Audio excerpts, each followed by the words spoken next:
पहला क्वेश्चन है दोस्तों, क्वेश्चन नंबर 1 कि एक अच्छा शिक्षक वह है जो ऑप्शन नंबर ए उपयोगी सूचनाएं देता है, ऑप्शन नंबर बी संकल्पनाओं और सिद्धांतों को स्पष्ट करता है, ऑप्शन नंबर सी विद्यार्थियों को मुद्रित नोट्स देता है, ऑप्शन नंबर डी विद्यार्थियों को सीखने के लिए अभिप्रेरित करता है। तो इसमें जो ऑप्शन हो जाएगा वह कौन सा ऑप्शन सही हो जाएगा? तो इसका जो राइट आंसर है वह है डी, यानी विद्यार्थियों को सीखने के लिए अभिप्रेरित करता है। यानी एक अच्छा शिक्षक वही होता है जो विद्यार्थियों को सीखने के लिए अभिप्रेरित करता है। देखते हैं नेक्स्ट क्वेश्चन। क्वेश्चन नंबर 2 है, इसमें कहा गया है कि शिक्षक की अभिवृत्ति जिसका उसके शिक्षण पर प्रभाव पड़ता है का संबंध है। तो ऑप्शन नंबर ए भावात्मक क्षेत्र से, ऑप्शन नंबर बी ज्ञानात्मक क्षेत्र से, ऑप्शन नंबर सी सहजतात्मक क्षेत्र से, ऑप्शन नंबर डी या मनश्चालक क्षेत्र से। तो एक शिक्षक की जो अभिवृत्ति होती है वह एक भावात्मक क्षेत्र से होती है। किससे होती है? भावात्मक क्षेत्र से होती है, जिसका उसके शिक्षण पर प्रभाव सीधा सीधा पड़ता है। नेक्स्ट क्वेश्चन देखिए, क्वेश्चन नंबर 3 कि व्याख्यान देते समय यदि कक्षा में कोई विघ्न या बाधा छात्रों द्वारा हो तो शिक्षक को निम्नलिखित में से क्या करना चाहिए? अगर शिक्षक व्याख्यान दे रहा है, उस समय यदि कोई छात्र बाधा उत्पन्न कर रहा है, समस्या उत्पन्न कर रहा है, तो छात्र को शिक्षक के द्वारा निम्नलिखित में से क्या कराना चाहिए? ऑप्शन नंबर ए कुछ देर के लिए उसे चुप हो जाए या चुप करा देना चाहिए और फिर शुरू कर दे, ऐसा नहीं। बी कह रहा है कि जो बाधा डाल रहे हों उन्हें दंडित करें, ऐसा भी नहीं है। ऑप्शन नंबर सी कह रहा है कि जो बाधा डाल रहे हों उन्हें सीखने के लिए प्रेरित करें। ऑप्शन नंबर डी कह रहा है कि कक्षा में जो कुछ हो रहा है उसके बारे में कोई परवाह न करें, उसकी कोई परवाह न करें। तो जो हमारा ऑप्शन नंबर सी है, यानी व्याख्यान देते समय यदि कक्षा में कोई विघ्न बाधा उत्पन्न हो रही है या छात्र बाधा डाल रहा है, तो जो बाधा डाल रहे हो उन्हें सीखने के लिए प्रेरित किया जाए। नेक्स्ट क्वेश्चन है कि निम्नलिखित शिक्षण प्रक्रिया ठीक क्रम में व्यवस्थित कीजिए। नंबर 1 वर्तमान ज्ञान को पहले ज्ञान से जोड़ना, मूल्यांकन, पुनर्शिक्षण, शिक्षण लक्ष्यों को यानी सूत्रबद्ध करना, शिक्षण सामग्री का प्रस्तुतिकरण। तो इसके जो ऑप्शन दिए हैं ए, बी, सी और डी, इनमें से कौन सा सही है? तो इनमें से जो सही है, सबसे पहले आ जाएगा कि हमें जो शिक्षण लक्ष्यों को सूत्रबद्ध करना चाहिए। क्या करना चाहिए? शिक्षण लक्ष्यों को सूत्रबद्ध करना चाहिए। तो इसे हम 1 नंबर पे लिख लेते हैं। तो 1 नंबर का हमारा पहला या दूसरा, तीसरा, चौथा जो भी ऑप्शन सही होगा वह ऑप्शन सही हो जाएगा। तो मैं डायरेक्ट बता देता हूँ, इसका जो ऑप्शन सही होगा वह डी होगा। क्या होगा?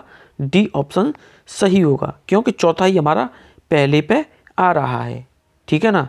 और जो फिर है इसके बाद में वर्तमान ज्ञान को पहले ज्ञान से जोड़ना चाहिए, 2 पे आ रहा है, इसे 2 पे लिख लो।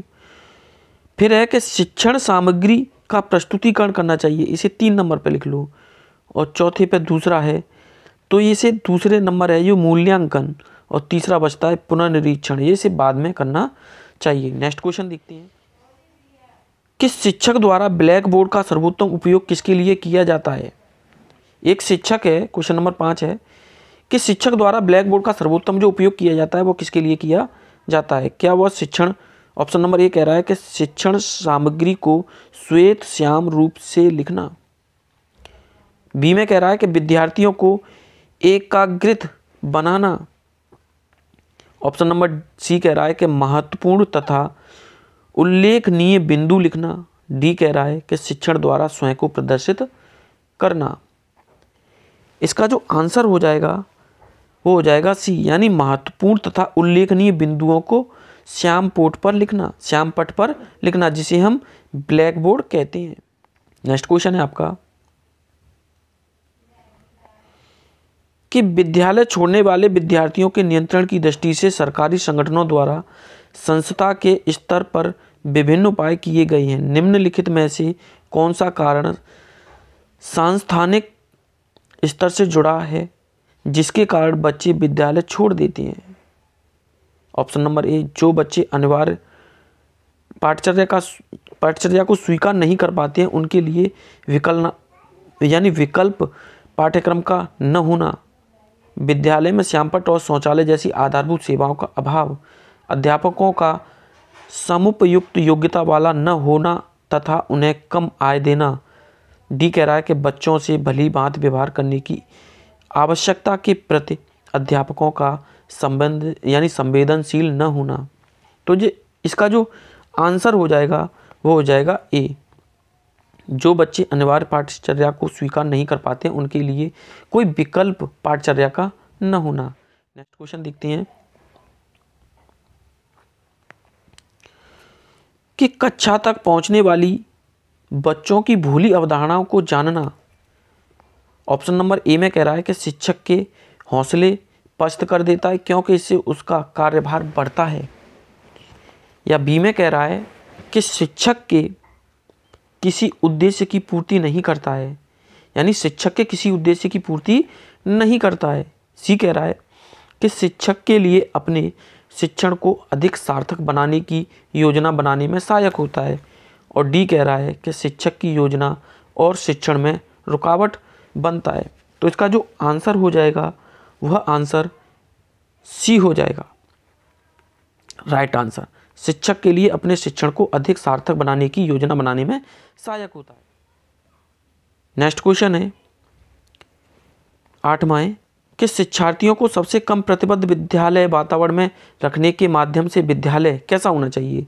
क्या वह वंचित वर्ग के बच्चों के जीवन को सामान्य करता है जो इन बच्चों के समुदाय और अभिभावकों के साथ विद्यालय के संबंध को बढ़ा रहा है? बी कह रहा है कि विज्ञान मेला और प्रश्नोत्तरी जैसी गतिविधियों में अलाभावित वर्ग के बच्चों को भागीदार बनाता है। सी कह रहा है कि दूसरे बच्चों को संवेदनशील बनाता है कि वे अलाभावित बच्चों को दबाएं नहीं और उन्हें नीचा न दिखाएं। डी कह रहा है कि लड़कियों और अलाभावित वर्गों के लिए शैक्षिक अवसरों को समानता करता है। तो जो इसका आंसर हो जाएगा वह हो जाएगा सी, दूसरे बच्चों को संवेदनशील बनाता है कि वे अलाभावित बच्चों को दबाएं नहीं और उन्हें नीचा न दिखाएं।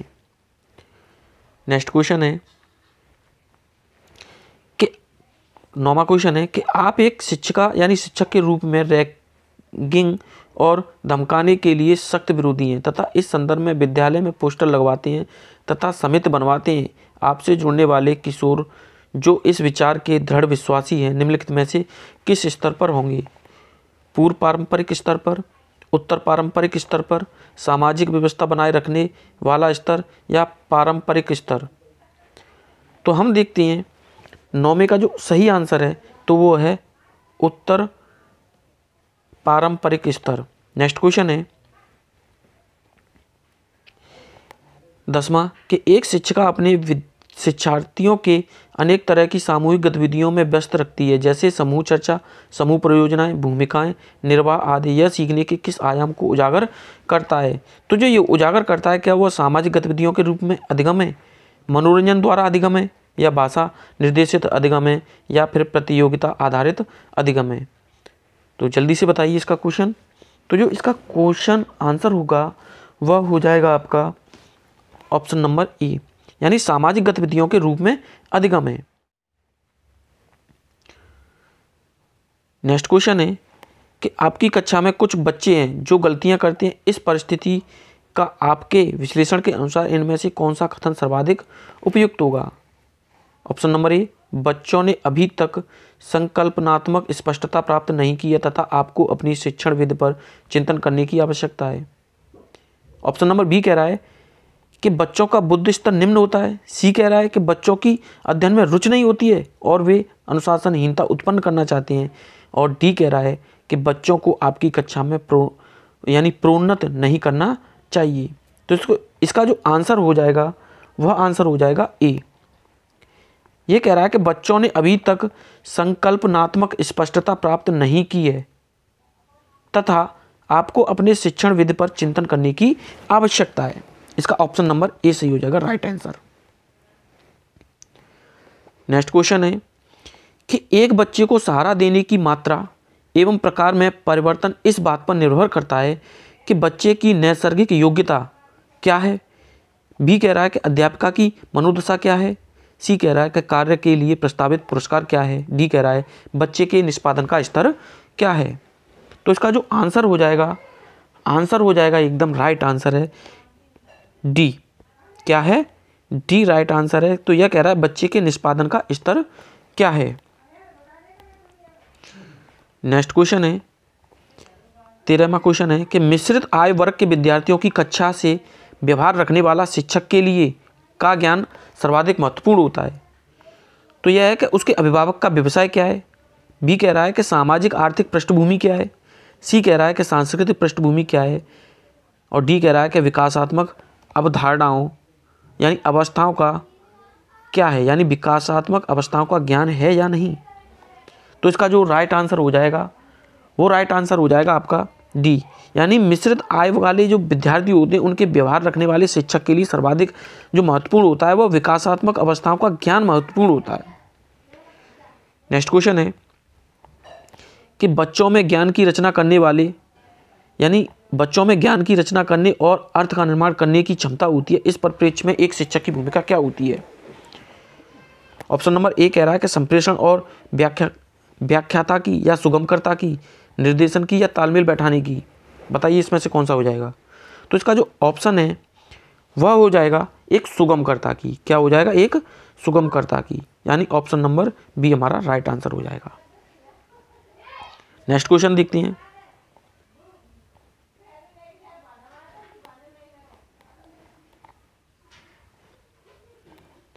तो क्वेश्चन नंबर 15 कह रहा है कि एक शिक्षिका प्रश्न पत्र बनाने के बाद यह जांच करता है कि क्या प्रश्न परीक्षण के विशिष्ट उद्देश्यों की परीक्षा ले रहे हैं, वह मुख्य रूप से प्रश्न पत्र के बारे में चिंतित है। तो यह वैधता, संपूर्ण विषय वस्तु को शामिल करना, या प्रश्नों के प्रकार और या विश्वसनीयता। तो मैं देख रहा हूँ इसमें कि एक शिक्षक द्वारा यानी प्रश्न पत्र बनाने के बाद यह जांच करता है कि क्या प्रश्न परीक्षण के विशिष्ट उद्देश्यों की परीक्षा ले रहे हैं, वह मुख्य रूप से प्रश्न पत्र के बारे में क्या करता है। तो वह यह देखता है कि वैधता है या नहीं, संपूर्ण विषय का है यानी प्रश्नों के प्रकार हैं, विश्वसनीयता है। तो वो यह देख रहा है। तो जो देख रहा है वो कह रहा है कि संपूर्ण विषय वस्तु को शामिल करने के बारे में चिंतित है। नेक्स्ट क्वेश्चन है प्रश्न नंबर 16 कि निम्नलिखित में से कौन सा शिक्षक से संबंधित अधिगम को प्रभावित करने वाला कारक है। क्या वह विषय वस्तु में प्रवीणता है। बी कह रहा है कि बैठने की उचित व्यवस्था है। सी कह रहा है कि शिक्षण अधिगम संसाधनों की उपलब्धता है। डी कह रहा है कि विषय वस्तु या अधिगम अनुभवों का यानी अधिगम अनुभवों की प्रकृति है। तो इसका जो ऑप्शन नंबर कौन सा सही हो जाएगा, जल्दी से आंसर दीजिए। तो इसका जो आंसर सही हो जाएगा वो हो जाएगा विषय वस्तु में प्रवीणता। क्या हो जाएगा? विषय वस्तु में प्रवीणता। नेक्स्ट क्वेश्चन है कि अध्यापिका ने एक कमेटी के प्रधान को सभापति के स्थान पर सभाध्यक्ष लिखा है। यह संकेत करता है कि अध्यापिका ऑप्शन नंबर ए कहना चाहती है कि एक अधिक उपयुक्त परिभाषित शब्द का पालन करती है। बी कहना चाहता है कि भाषा पर अच्छा अधिकार रखती है। सी कह रहा है कि एक लिंग मुक्त भाषा का प्रयोग कर रही है। कौन? अध्यापिका। और डी कह रहा है कि लिंग पूर्वाग्रह से ग्रस्त है। तो इसका जो राइट आंसर है वह सी है। तो एक लिंग मुक्त भाषा का प्रयोग कर रही है एक अध्यापिका। क्वेश्चन नंबर 18 है कि एक शिक्षिका को अपने विद्यार्थियों की क्षमताओं को समझाने का प्रयास करना चाहिए। निम्नलिखित में से कौन सा क्षेत्र इस उद्देश्य के साथ संबंध है। ए शिक्षा समाजशास्त्र, बी सामाजिक दर्शन, सी मीडिया मनोविज्ञान, डी शिक्षा मनोविज्ञान। तो इसका जो राइट आंसर है जल्दी से कमेंट करके बताइए। तो वो ये है शिक्षा मनोविज्ञान। क्या है? शिक्षा मनोविज्ञान। नेक्स्ट क्वेश्चन है कि प्राथमिक स्तर पर एक शिक्षक में निम्नलिखित में से किसे सबसे महत्वपूर्ण विशेषता मानना चाहिए? ए को पढ़ने की उत्सुकता, बी को धैर्य और दृढ़ता, सी को शिक्षण पद्धतियों और विषय के ज्ञान में दक्षता, डी को अति मानक भाषा में पढ़ाने में दक्षता। जो प्राथमिक स्तर पर एक शिक्षक की जो सबसे महत्वपूर्ण विशेषता मानी जाती है और माननी भी चाहिए, तो वो है आपकी धैर्य और दृढ़ता। नेक्स्ट क्वेश्चन है कि मानव बुद्धि एवं विकास की समझ शिक्षक के योग्य बनाती है। ऑप्शन नंबर ए, निष्पक्ष रूप से अपने शिक्षण अभ्यास में।